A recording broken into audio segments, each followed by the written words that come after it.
Everybody, this is Councilmember Libby Schaaf. Hey, how you doing, Libby? Good. Hey, it's nice to be down here at Cafe Teatro in Oakland's Rotunda. Yes. So it's been kind of an interesting day downtown today.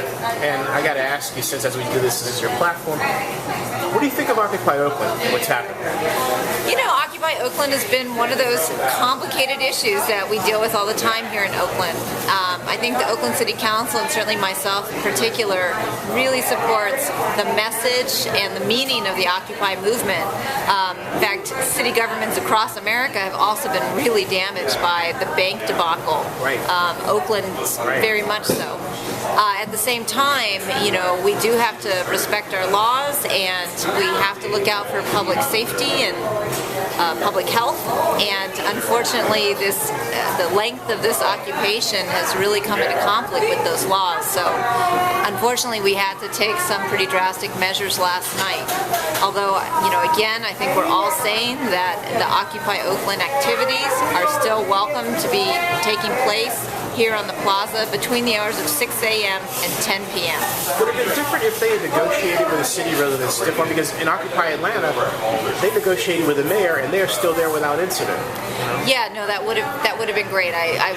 You know, again, the council was not very involved because this was not seen as a policy issue. It was seen as the administration of our existing laws. But I do think it was a complicated issue, and our administration handled it as best that they could. But I think a little earlier intervention probably would have been easier on all parties. Now, are you having a good time since you're your first year as council member? Yeah, I'm almost done with my first year. In fact, I think it's getting close to the election night anniversary when you and I were together on election night. Yeah, that's right. So, you know, I have fun a lot of the time. I have fantastic staff, and we really try and keep it positive. So many wonderful community people that I'm working with out in the fantastic neighborhoods of District 4. But, you know, there are many things that you deal with in Oakland and as an elected official that break your heart on a regular basis. Like what? We have a safety problem in this city. Yeah. Crime is hurting this city. It's hurting people physically. It's hurting the economy of this city. It's hurting our neighborhoods. It's hurting our youth. I just think about crime all the time. What do we do about it in your view? How do we solve the problem? Well, I think one thing we need is more police. You know, I've been talking to a lot of people, but I've also been just trying to dig and read and research as much as I can. As you know, I put on an event last Sunday featuring Professor Franklin Zimring, who has done some of the most extensive research on what was responsible for the New York miracle. New York City has had the largest and most sustained decrease in crime on record. And so Zimring is the person who's probably done the most thorough work in analyzing what caused that, what was responsible. What did you learn? You know, I learned that, again, it's that an amount of cops is in itself a deterrent, and that's kind of a new way of thinking. But it's also how you use and manage those police and the tools you give them. So technology played a great role in New York, what they call hotspot policing. The other thing that they really focused on, that, by the way? Hotspot policing is this idea of mapping where your crimes are and then deploying your resources where you know the vast majority of crime is occurring. And to be constantly taking in that data and responding to it. The other thing they did in New York was really shut down the public drug markets. And it's interesting because they found that drug use really didn't go down in New York. But by forcing it off the public streets, they had a 90% reduction in violence associated with drug dealing.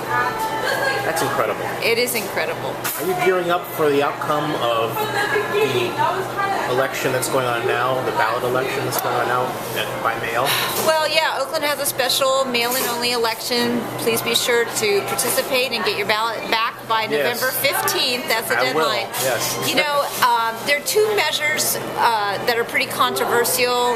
The idea of switching back to an appointed city attorney, which I'm not supporting. The idea of asking Oaklanders to pay an $80 parcel tax per year for 5 years. I am not taking a public position on that. although I've certainly been critical of some of the ways in which that was structured. Right. The measure that I'm most focused on, which probably people aren't paying a lot of attention to, it's very complicated, and there just hasn't been as much press about it. It's called Measure J, and it makes a very modest revision to the city's police and fire retirement system. It's our old system that's closed right now, but because of some past, and I'll say it, bad decision making. Like those bond issues we were? Like those bond issues. Tell my viewers about that briefly.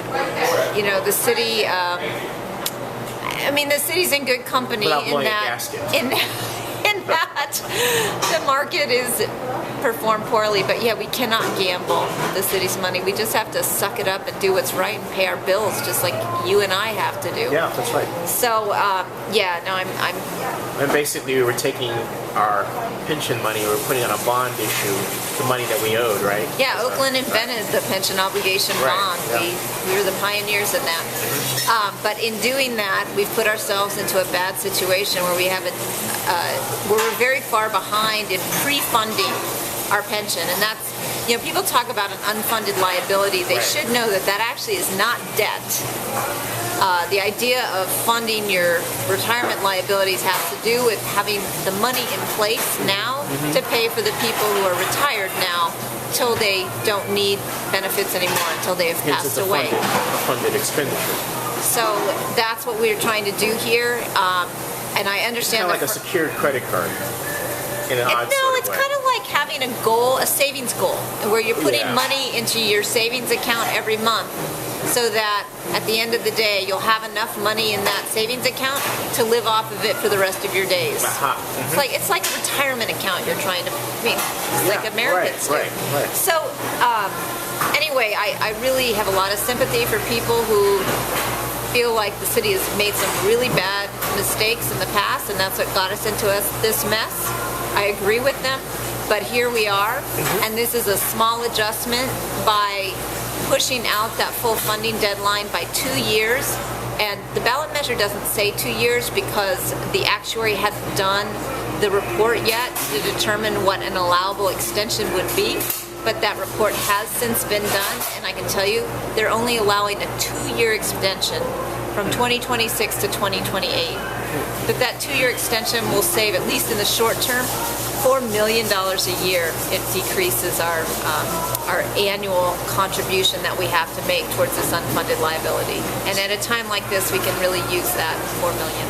On this function of pensions and also police, what's your view on the way Chief Batts was retired? I'm very sad Chief Batts went, and I can't blame him. I think that this has been a really difficult environment for him to work in. Was he forced out? I don't think he was forced out. Chief Batts is of the caliber and of talent that he had many, many choices. So I think he chose to leave, but he had very good reasons for choosing to leave. Did the mayor handle it the right way? I'm not going to second guess the mayor's role. I think there were a lot of things that was making the chief feel not supported, and part of that was the city council, of which I'm a member. So I think we need to take responsibility for our role in that as well. But I'm also very excited to be working with Chief Jordan. He's a great police officer, very steady, thoughtful leader, and I'm really looking forward to working with him. So let's talk about District 4, where you handle, which is the Oakland Hills and Montclair. What's happening up there that you are happy about, not happy about, want your constituents to know about?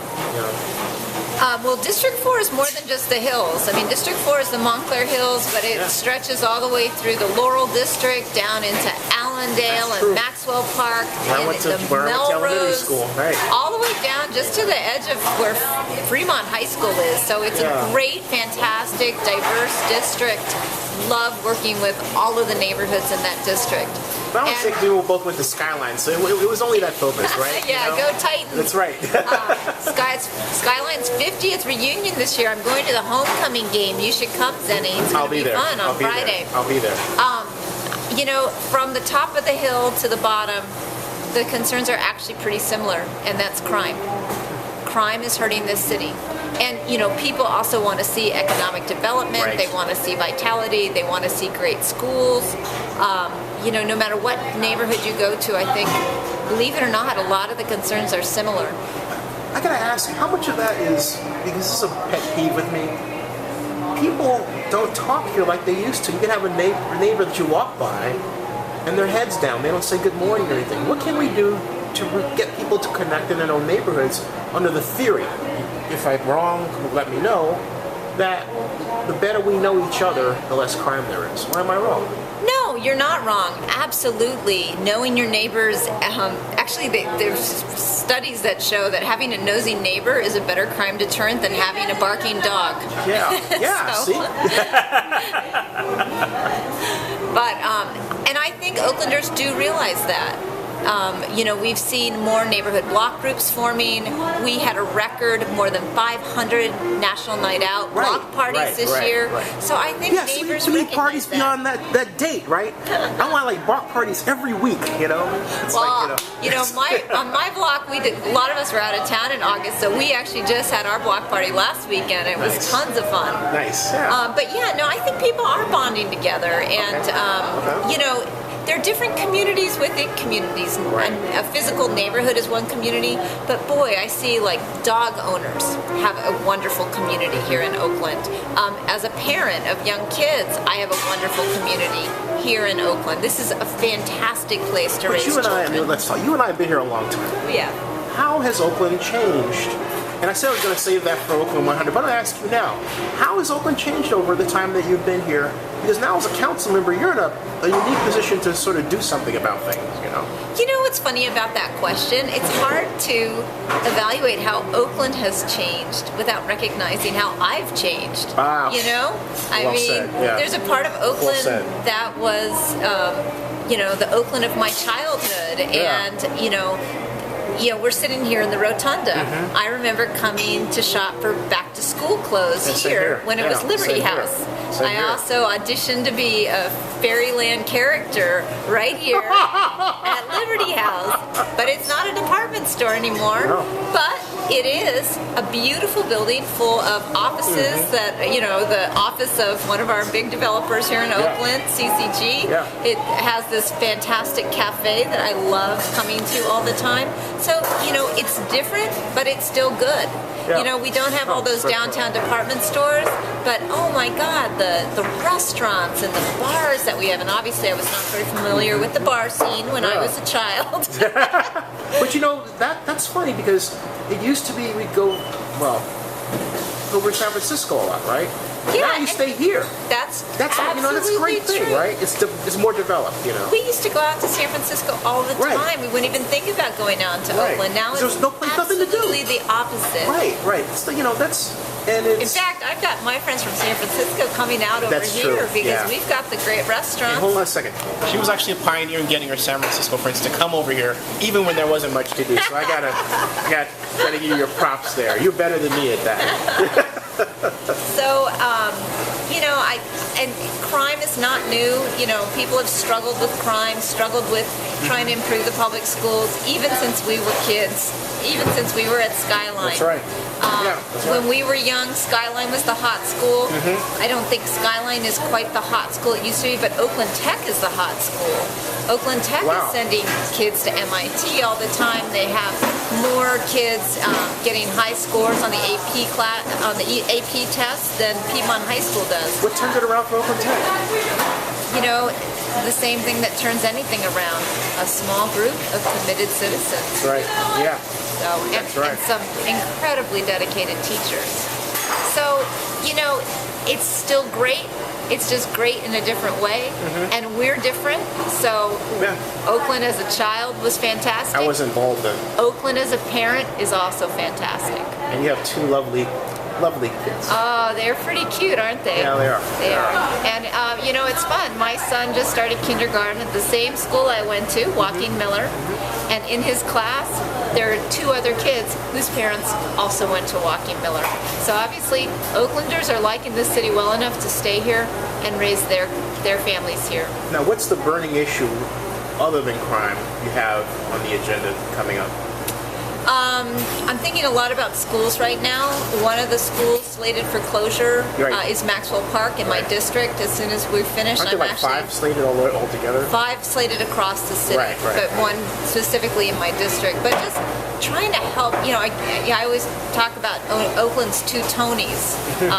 Now, unfortunately, we only have one Tony I can talk about since Tony Batts has left us. But Tony Smith, I think, is an inspirational leader. I have so much hope and faith in him about turning our schools around. This is the 7th year in a row that we're the most improved school district in California.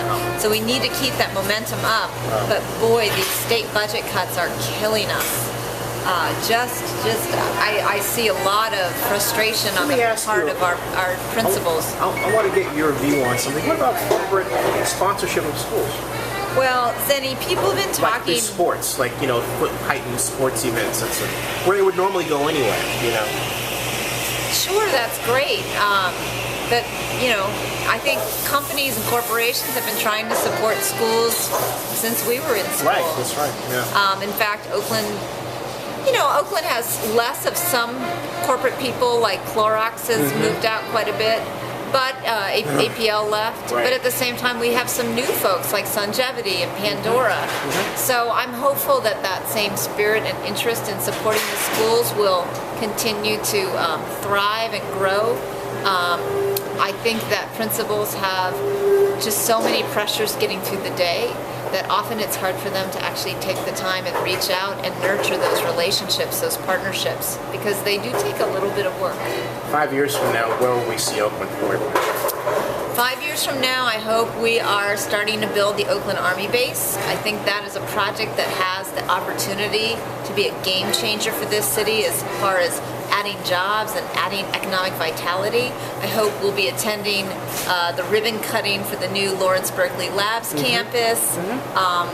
I am hopeful that we'll have gotten our police force staffing up to a level where we can be the safest city in California, if not the United States. These are things I would love to see. 5 years from now, we probably won't be quite there, but at least 5 years from now, I think we will have a plan, an honest plan. And that's one thing I've been trying to work on, is a little more honesty between the government and the people. Sure. Honesty, transparency, accountability. I think, you see a lot of discussion because we have this tax on the ballot right now. A lot of frustration from people about can they trust their government to spend money wisely. I'd like to think, and I'm an optimistic person, that in 5 years, hopefully we will have made some strides in repairing that relationship, presenting a clear plan. It might not be pretty, but it will be honest about how we're going to see an economic recovery in Oakland, restore the most important services, and, give this beautiful, beautiful city the love and care it deserves. And I think that's a good place to end, especially since we got to get out here because this protest is coming back. I know. Hey, thank you, Libby. Oh, always a tell pleasure. me your website, by the way. Oh, I've got a website. It's libbyschaaf.com, LIBBYSCHAAF, 2 A's, 1 F.